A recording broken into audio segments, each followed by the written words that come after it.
Bonjour, bonsoir les amis Gilets jaunes et les autres. Les Gilets jaunes avaient raison. J'ai été, non pas témoin, on m'a rapporté plusieurs témoignages, et pour la journée d'hier, mais depuis 2 semaines ou 3 semaines, où des personnes viennent voir des Gilets jaunes en leur disant, au départ, vous ne pouvez pas imaginer comme on vous a détesté, comme on a parlé mal de vous, on n'arrivait plus au travail avec les blocages, les grèves, etc. C'était le bordel. Aujourd'hui, on se rend compte que vous aviez raison. Et il y a même eu une scène où une infirmière a pris dans ses bras la gilet jaune et lui a dit pardon. C'est vraiment très important.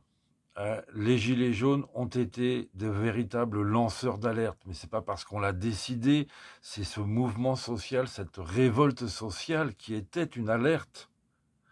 Quand la classe moyenne basse se révolte à ce point, c'est qu'il y a un vrai problème. Et quand ils crient « on est en dictature », il faut que ça tilte. Et ça n'a pas tilté. Et voilà, et maintenant tout le monde se retrouve là au pied du mur de la dictature sanitaro-policière. Il faut faire vacciner les enfants avec un produit, qui n'est même pas un vaccin. Et voilà, et les passes sanitaires et toute cette merde, toute cette destruction de la société française, vraiment, quoi. Et donc voilà, les Gilets jaunes avaient raison. Et ces 2 ans et demi de manifestations, elles avaient un sens depuis le début. Et elles ont apporté énormément de choses, même aux manifestations d'aujourd'hui, tu vas voir, on va s'en rendre compte de plus en plus.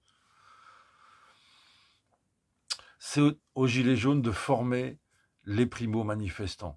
Comme on l'a dit, il faut transformer leur slogan Macron démission en Macron en prison. Les criminels, il faut les arrêter et les juger. Et les punir sévèrement pour que derrière, ça ne donne pas envie de recommencer à ceux qui le remplaceront.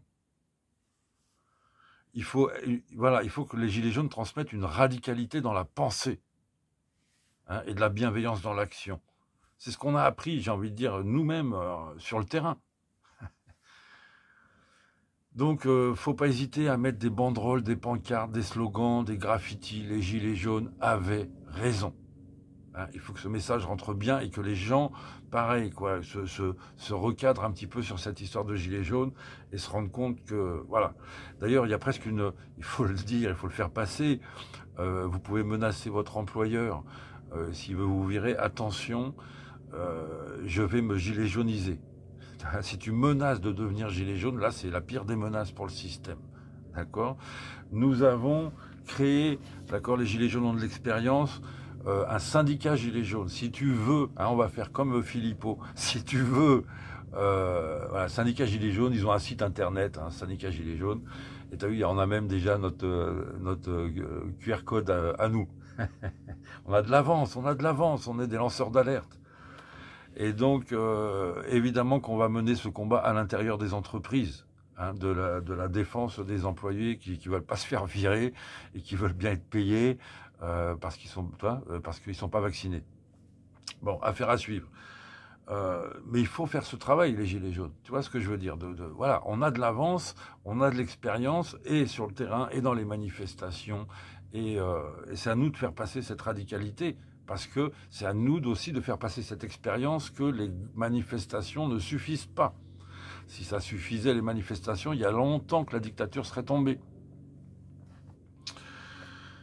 Mais une dictature, ça devient pas démocrate tout d'un coup parce qu'il y a plein de gens dans la rue. C'est pas comme ça que ça fonctionne, c'est pas ça l'histoire.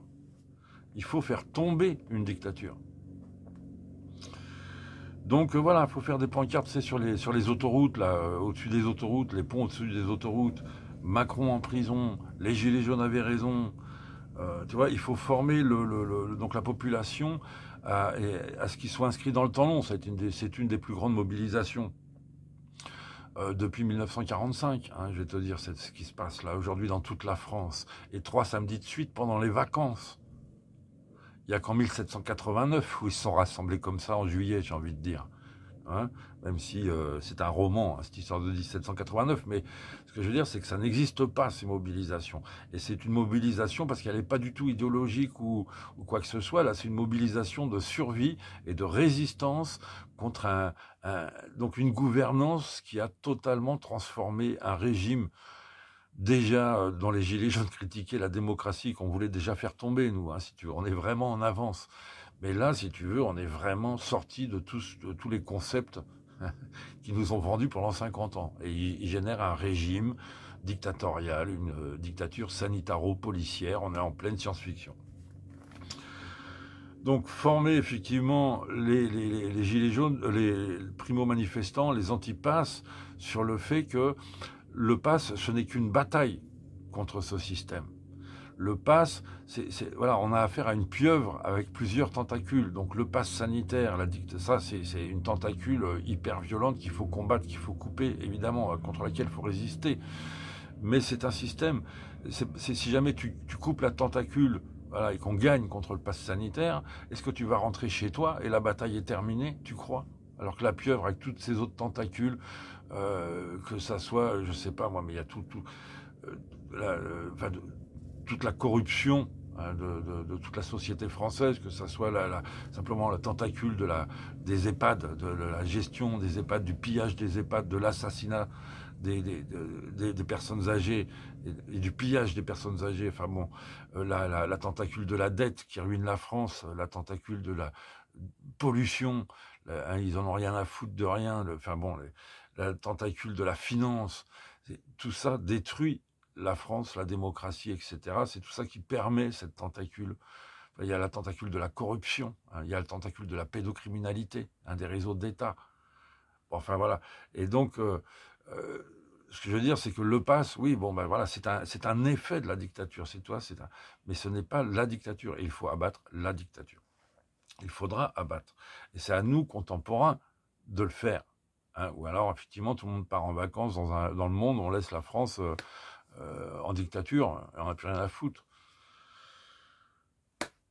Donc, bon, pour le nombre d'hier, vraiment, il faut attendre, en tout cas, moi j'attends, on va dire, les conclusions des études du nombre jaune, qui doit se faire, j'imagine, là, ils doivent être en train de bosser dessus, tu vois.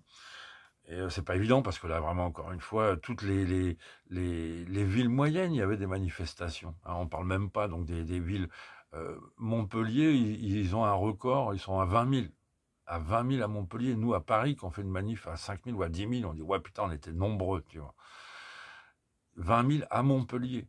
Hein, et partout, voilà, tout était proportionnel dans toutes les villes de France. C'est unique dans l'histoire de France. C'est le jour des retours, comme on dit, hein, de l'échange entre les juilletistes et les haussiens. Il y avait des bouchons partout. Il y a même des manifestants qui montaient sur Paris, qui ont renoncé parce qu'ils étaient dans les bouchons, tu vois, sur les autoroutes totalement. Donc, d'où ils sortent tous ces manifestants, c'est unique en France, d'accord? Et j'ai envie de dire, parce que j'ai écrit ça, ouais, en vacances, il y a un slogan aussi qu'on pourrait mettre au-dessus des autoroutes, c'est en vacances ou au boulot, le samedi, j'ai manif, d'accord? Il faut faire passer ce message, mon ami. En vacances ou au boulot, le samedi, j'ai manif. Tu vas sauver ta vie. On n'est pas là pour s'amuser. Hein, et ça doit se faire quand même malgré tout dans une bonne ambiance. Hein, entre nous.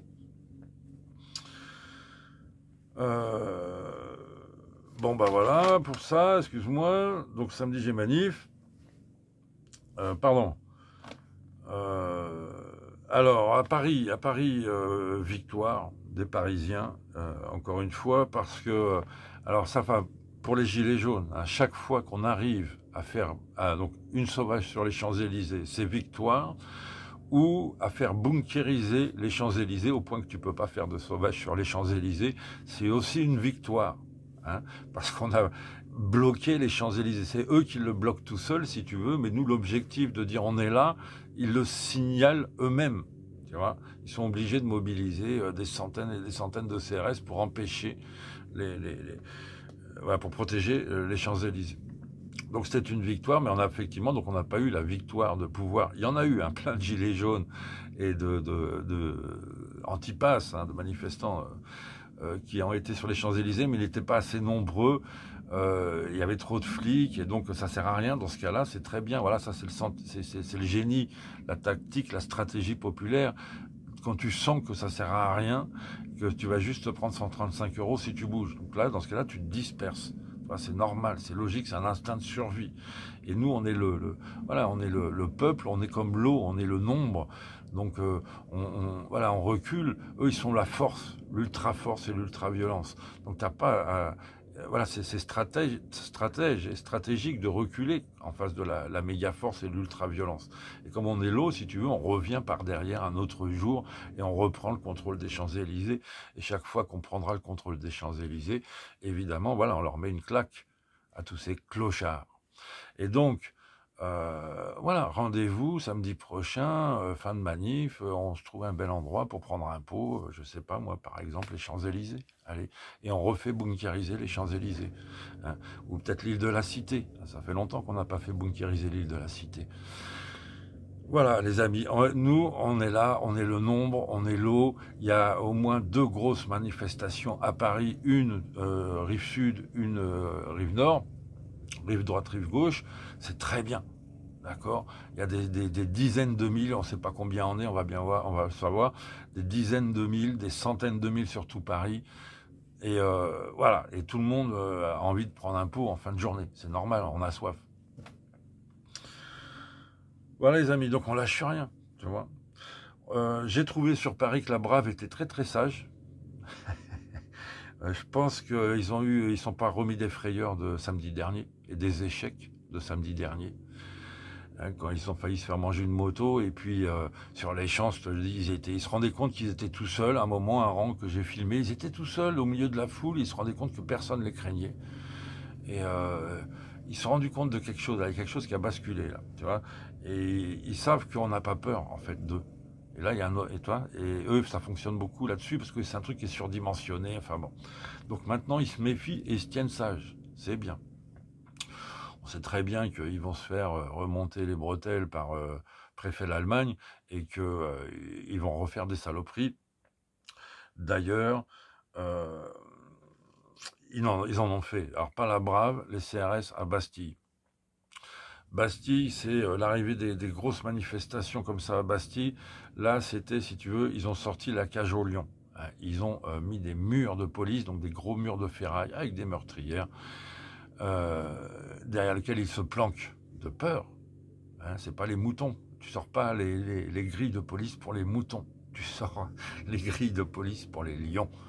Et parce il fallait qu'ils contiennent absolument toute cette foule longtemps sur Bastille pour pas qu'ils aient envie d'aller boire un verre sur les Champs-Élysées, évidemment. Et donc ça, c'est pareil, si tu veux, c'est de la victoire dans la stratégie de les user, de les obliger à faire le grand déballage pendant les vacances. Hein, normalement, tous ceux-là, ils sont en vacances, tous ces CRS là, tous ces gendarmes, tous ces policiers. Tu comprends? Et regarde les images, ça c'est très important aussi.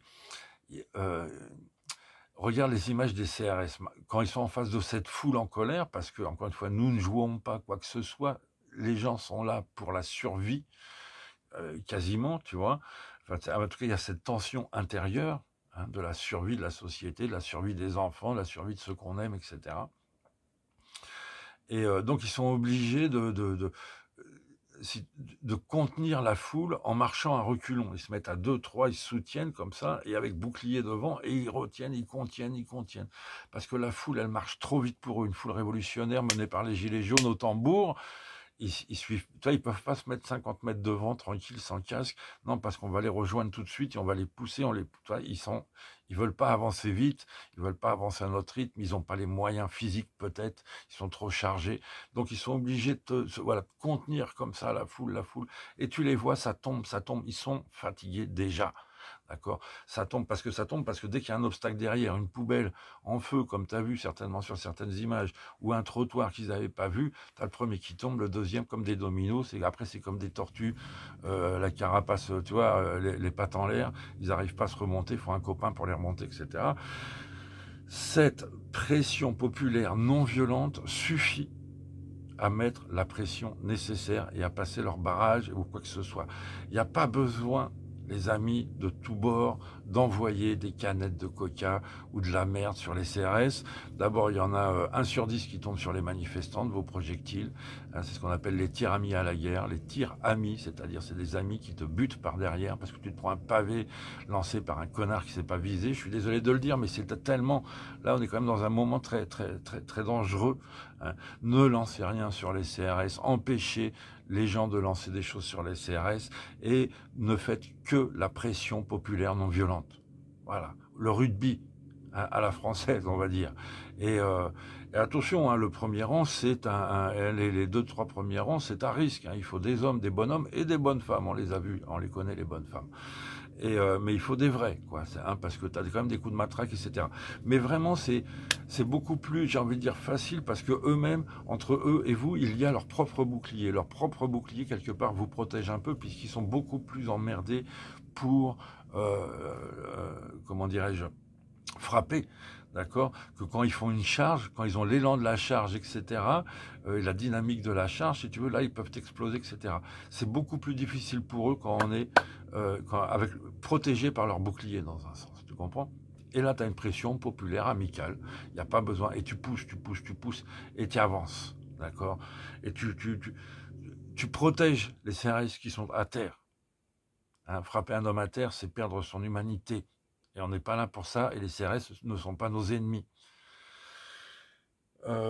Donc après, voilà, c'est ça, tu vois ce que je veux dire, vraiment, il faut avoir cette mentalité-là, parce que la barbarie est dans leur camp, parce que nous avons vu la barbarie à Bastille. Je ne l'ai pas vu de mes yeux, mais d'un gilet jaune qui était sur place, qui me l'a rapporté. Les chiens de garde du préfet l'Allemand, au moment de la dispersion à Bastille, ont frappé une femme à terre à 3. À 3, ils ont lynché une femme à terre. Et cette femme à terre a été malgré tout sauvée. Ils n'ont pas pu l'arrêter. Elle a été récupérée et sauvée par la foule. Et les CRS ont dû partir. C'est très important. Alors oui, nous sommes face à la barbarie. Elle est pas vraiment, la scène n'a pas été filmée. On peut que le regretter. Filmez les amis, filmez. Et si vous avez des scènes comme ça, que vous n'avez pas de chaîne ou quoi que ce soit, envoyez aux gens que vous...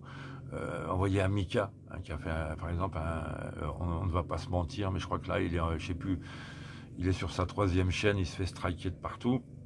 Envoyez-la, je sais pas qui, à Rémi, à Réservoir Apps, enfin à n'importe qui là qui fait de la communication. Il faut qu'on ait toutes les images, évidemment.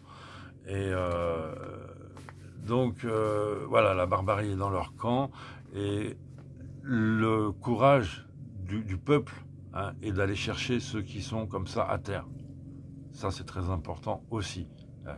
C'est pour ça qu'il faut le nombre, et là nous sommes le nombre, les amis. Les CRS reculent face au nombre. Il faut les déborder. Donc Paris a fait son boulot, puisque donc on a mobilisé 3000 CRS. Toi, là, ils l'ont annoncé. Attention, cette fois-ci, on va avoir 3000 CRS. Et là, on l'a bien vu, évidemment.